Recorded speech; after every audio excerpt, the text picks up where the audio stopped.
Hello, and welcome to this episode of Self-Made with Dee Brown CEO. My next guest was born in Galesburg, Illinois, and attended Galesburg High School. He grew up in a home with his mother, father, and 7 siblings. In the 1960s, the Foleys, Jim, his parents, and 7 siblings, had a decision to make: buy a used car or travel to Europe. They chose Europe. His dad started calling airlines to inquire about a family discount, and they all had the same reply: why would you want to take 8 kids to Europe? Pan Am finally agreed under one condition: that they be allowed to follow the trip and report on it. They thought the future of international air travel might lie with families. From Dublin to Rome, it was a trip that changed lives forever. All 8 kids embraced some aspect of international affairs in their careers. He began his international business career in Los Angeles before moving to London. Years later, he returned to Central Illinois to be close to his aging father, which eventually led him to Bradley University. At the Turner Center for Entrepreneurship and the Illinois SBDC International Trade Center at Bradley University. He manages a program and related staff of counseling and training in international business planning, marketing, logistics, export financing, and entrepreneurship. The centers are a joint venture between the U.S. Small Business Administration, the Illinois Department of Commerce, and Bradley University, with a mission to promote business startup, growth, and international trade. He is also Director of International Programs for the Foster College of Business. He is a frequent speaker on issues of international trade and teaches international business courses at Bradley University. He is a past president of the NASBITE International and he has served as director for the NASBITE Certified Global Business Professional. He is past chairman of IATO, International Association of Trade Organizations, and serves as national co-chair of the Association of Small Business Development Centers, International Trade Committee. Ladies and gentlemen, please welcome Jim Foley to Self-Made. Jim, I'm so glad to have you on the show today. Same here. So Jim, you have quite an interesting background. I've read a lot about you.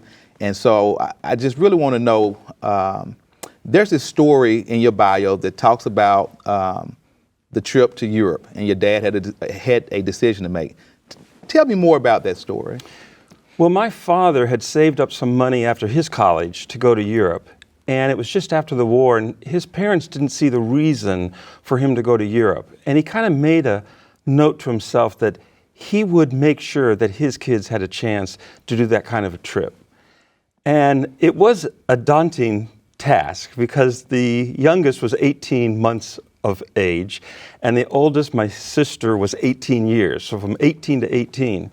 But whenever we had a big decision, we had what we called a family conference, and we all got around, and as you said, it was another replacement of a used car for a used car, or we go to Europe. And it was unanimous. I think my mother was the most concerned because she says, I don't think it will be a vacation, it will be an experience, because a vacation with 8 kids is not right. a vacation. But he thought things through very well. Every country, we had a card where he had translated who he is into the local language.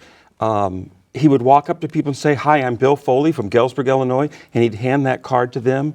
He saw we met war buddies of his from in the Netherlands. It was just a trip that obviously changed all of our lives. But I think what I remember most is Pan Am at the end hosted this huge dinner in Rome. And it's still there today. Damio Pacheca is the name of the restaurant. And we saved the napkins that we kept from that dinner. Years later, I pulled the napkin out. My dad was still alive. And there was Damio Pacheca. Well, it happened that through IATO, I was going to go back to Rome that summer. And it was 40 years to the summer that I was going to be back in Rome. And so we get there, and by chance, we made it to the restaurant. I brought photos because Pan Am took professional photos of the whole dinner. There were actually 2 people there who had been working there 40 years before. Really? Really? And they explained everything. They said that Pan Am used this restaurant all the time for VIPs, which we weren't VIPs, but we were certainly fun. But you know what the best part was? I got home. At that point, my dad had been developing dementia, so he was communicative, but not much. Yeah. I told him the story that I had just returned from Rome, and I went to that same restaurant, and a tear went down his eye. Oh, man. And to me, it just showed that he got it. Right, 40 right. years later, Wow. that trip was impacting one of his kids. Wow, that's a very touching story. Jim, now you're known internationally as one of the leading experts on trade and business. Tell me about your journey to success. How did you get here? Ironically, one of the stories I tell students and businesses is that it just happened by chance. It really did. Now, of course, the Europe trip gave me a desire, but I didn't study international business. I was actually a computer and business major. So I started with a technical degree and a technical job. And then by chance, I had a boss, after we did a sales trip to Germany, I had a boss who left, and the vice president said, "Why don't you take over sales and marketing?" And I'm like, I don't know if I could do that, and because I'm a technical guy. He goes, "I think you can do it, and if you take it, we're going to send you back to Germany." And I went, "Okay, I'll take it." True story. So my point is, I hadn't really planned it, but once it started, you get something in you about this international bug, and you don't want to go back to domestic. So once I got hooked, I knew what I was going to do. Yeah. Well, you know, once you find, I think, what you're called to do, it just comes natural to you, and you're able to excel in that area. So while we're on the subject of international business and trade, what do you believe the global impact of COVID-19 would be on the global economy? Well, it's been massive, of course. It's been tragic. We know what it's done here in the United States, but think about other countries where there's greater poverty, where there's less access to health care. Right. Certainly the supply chain has woken everybody up. You cannot be so reliant on one country, and here I'm thinking of China. You need to have more diversification. My hope is that companies will realize they need to shorten that supply chain. Look at manufacturing in the United States. Look at our neighbors in Canada and Mexico, for example. It is going to be hard to change, but I think that's one of the lasting differences. And the other is doing business development also works virtually internationally. Not as good, I know, but there's a lot that we can still do with some virtual work. Right. And so let's see. I hope we turn the bend soon, of course. Oh, absolutely. I do as well. It's been a long ride. It's been a long ride. You know, you're doing great work, and now you're at the Turner Center for Entrepreneurship. Tell me about the work you're doing there. Sure. So we are a partnership with the state of Illinois and the U.S. Small Business Administration. And our mission is really to lift up companies, to lift them up if they're starting up, if they're growing. We help in technology commercialization. We help in selling to the federal and state government. We help companies get certified as minority owned, such as your company, right? And then we also help in international trade. And we do all this at Bradley University at no cost to the companies on a confidential basis. And it's the best part of the job. You know, when the COVID hit, it was all hands on deck. We had to answer PPP questions. And so for the first time, I'm working the phones again. But I heard the stories coming from people. Can you just help me? And we're kind of a third party, non-biased there to help. And it's very rewarding. Absolutely. You know, resources for small and minority businesses is something that's really lacking in this country. So when you have programs like yours, they're very impactful to the community that you serve. So big applause to you for that. Sure. When reading your story, I read that you worked and lived in London for a while. What was that like? Incredible. I can't explain it. It was kind of a turning point for me. Before that, I'd been traveling back and forth. You don't really get to understand a country until you live there. And I'm not going to pretend to say that I understand it now. I spent nearly 8 years in all the time I was working. Most of that was in London, but you know, I think what impacted me the most was when I moved outside of London to Newbury, where I was in a much smaller town. Now I met people who really talked about what World War II was like, how they were moved from London because of the bombings. I heard their stories. I also met people that weren't cosmopolitan. They were great local people to hear what their stories were as well. I met a photographer from the Times of London. I felt like that's when I got to really understand the real England and the UK as a whole. London itself is very vibrant. The food is not that bad. I know people complain, but it's really not. And friendly place, very multicultural, which I liked as well. And it's close to the continent, which is a whole nother world. Right. I've been to London quite a few times. One of my favorite places to go, antiquing. I like going down to Portobello Road and shopping for antiques there. So it's a great place to visit. Now you're bilingual, right? I am. So what languages? Spanish. It's a funny story. On my mother's side of the family, my great aunt married a Mexican diplomat. And though he's long since died and she was getting older, she made an offer to any of us that if we want to come to Mexico and learn Spanish, we can. So after Knox College, I took a gap year. I had actually been offered a job at the company who said, why aren't you taking the position? Well, because I want to go learn Spanish. And they said, well, when you come back in a year, you're going to be a year behind your peers. What a stupid decision. I now know it was the best decision because the first time I went into the countryside of Mexico and was with a family where nobody spoke any English and I only could get by on Spanish, it was a very powerful moment because when you realize now that this interaction that we're having is only because I'm able to speak your language, right. Now I get to have an experience that I could never have had before.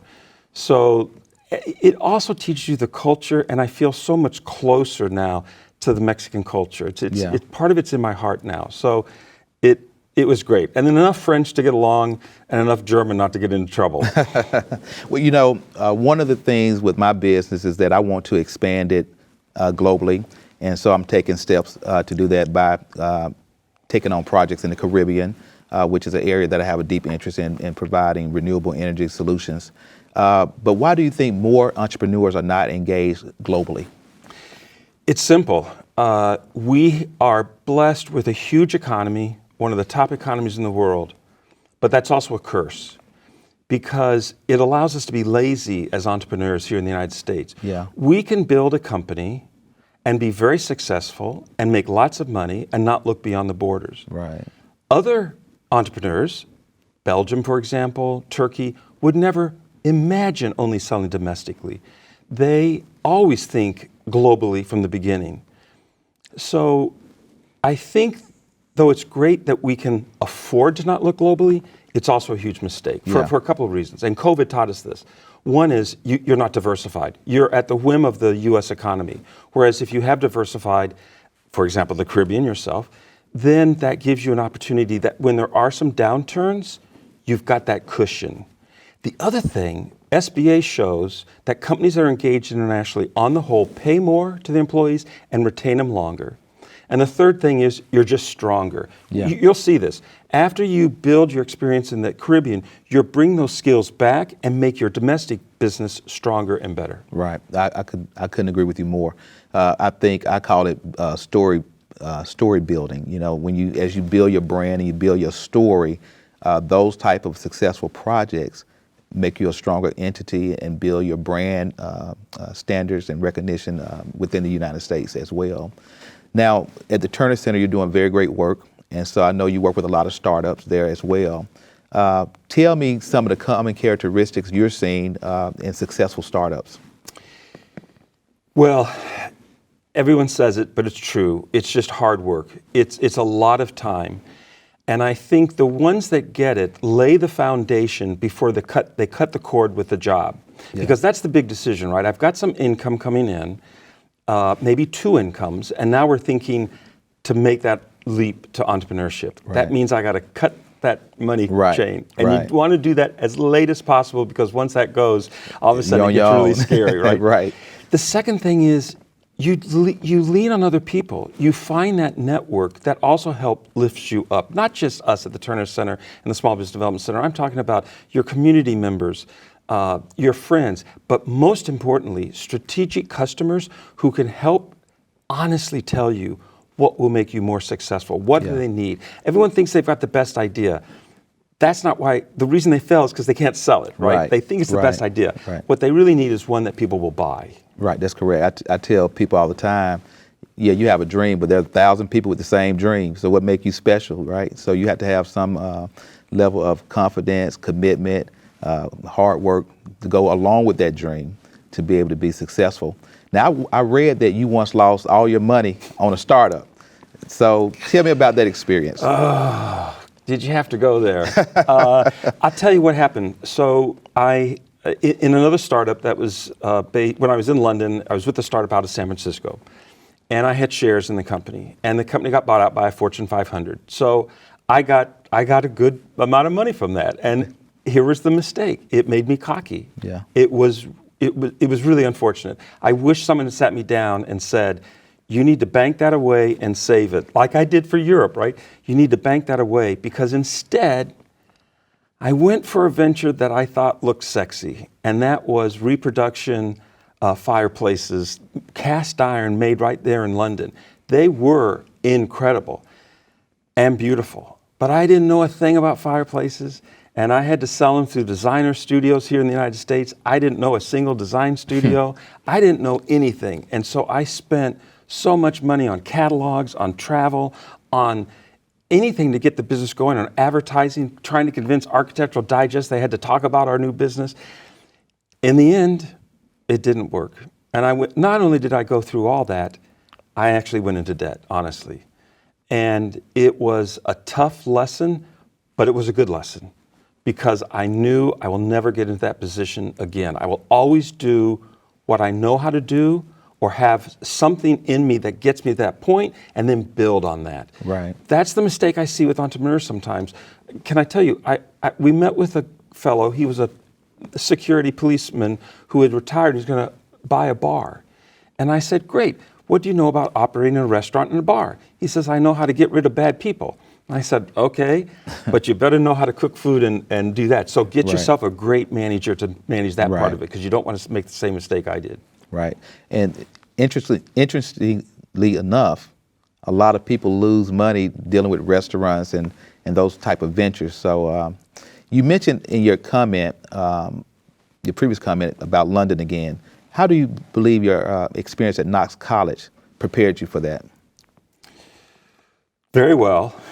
Knox is true to the core of liberal arts, which is first and foremost, you learn how to learn.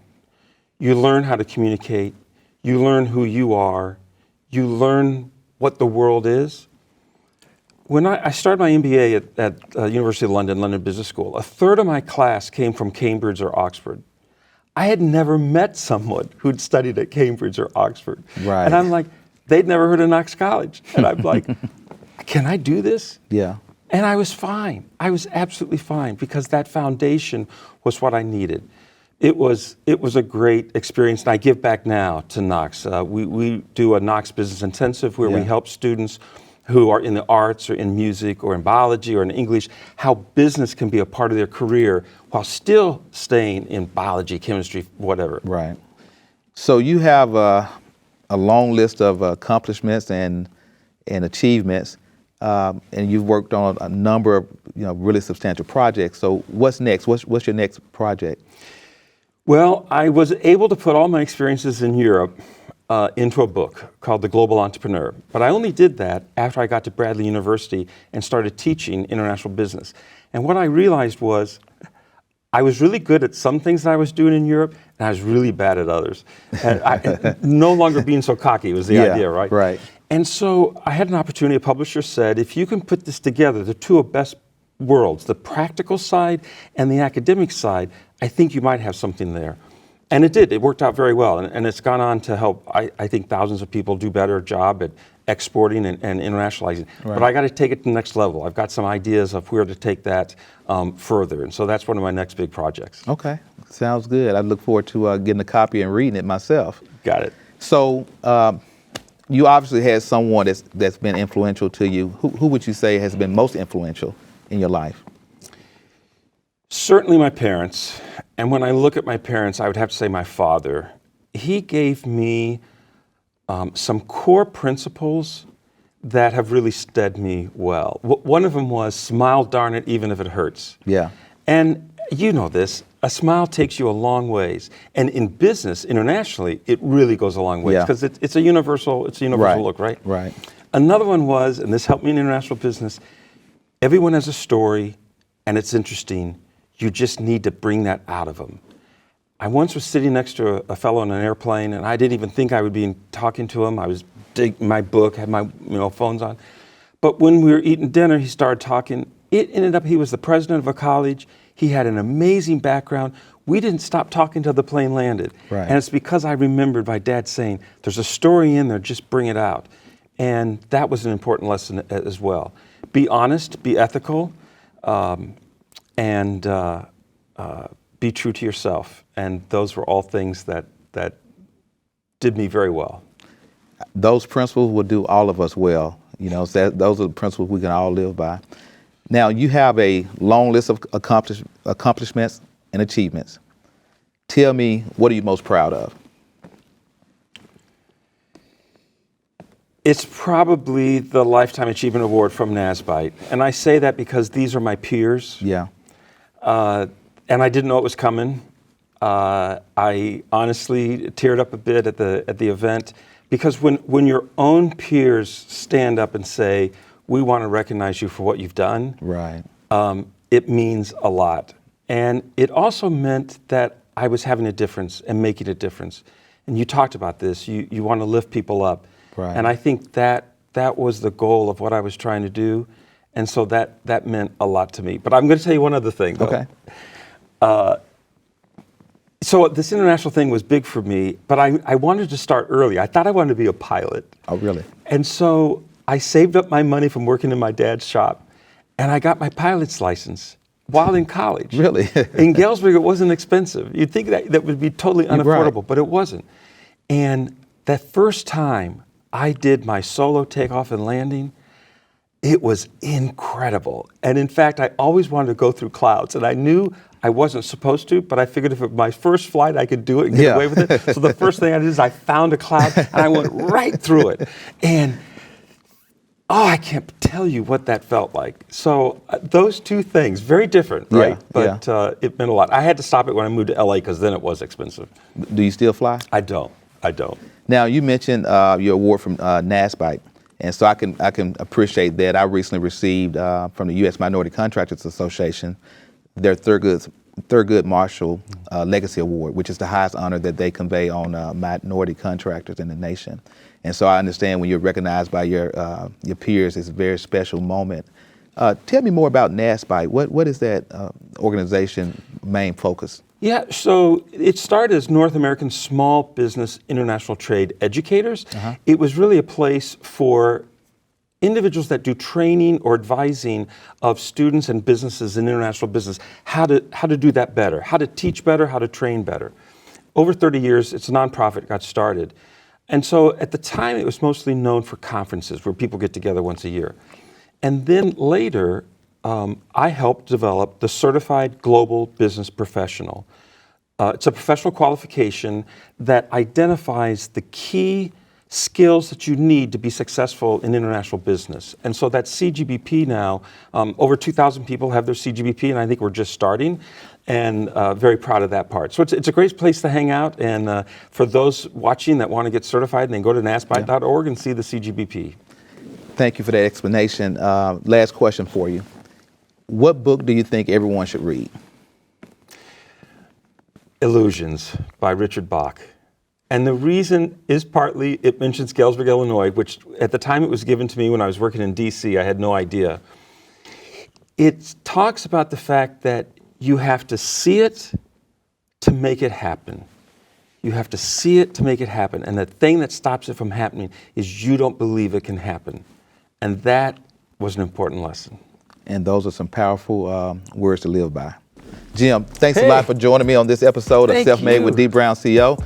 Thanks to the viewers for watching. Without you, there's no me.